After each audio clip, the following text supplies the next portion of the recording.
আসসালামু আলাইকুম। এসএস স্পোর্টসে সবাইকে জানাচ্ছি স্বাগতম ও শুভেচ্ছা। সি গ্রুপ থেকে নিজেদের দ্বিতীয় ম্যাচে মুখোমুখি হয় টিম ব্রাজিল এবং টিম হাইতি। দুই টিমের মধ্যকার ম্যাচে আজকে ব্রাজিলের সবচেয়ে বড় তারকা নেইমার জুনিয়র অনুপস্থিতিতে একদম টের পায়নি টিম ব্রাজিল। নেইমার ছাড়াই ব্রাজিল টিম ভালো খেলেছে বলতে হয়। পুরো 90 মিনিট খেলার পর অবশিষ্ট 90 মিনিট খেলার পর টিম ব্রাজিল 3-0 গোলে হাইতিকে হারিয়ে গ্রুপ পর্বের সবার উপরে এখন অবস্থান করছে।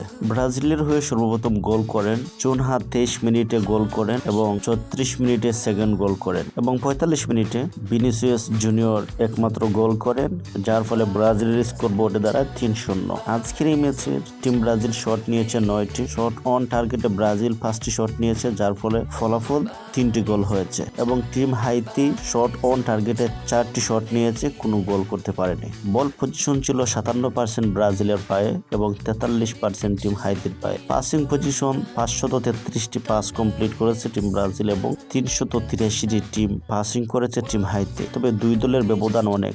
একদিকে ফিফা র্যাঙ্কিং 2026 সালে নাম্বার 5-এ অবস্থান করছে টিম ব্রাজিল এবং নাম্বার 87-তে অবস্থান করছে টিম হাইতি। তারপরও হাইতি ভালো খেলেছে বলতে হয়। দুই দলের জন্য রইল শুভকামনা। Congratulation team ব্রাজিলকে।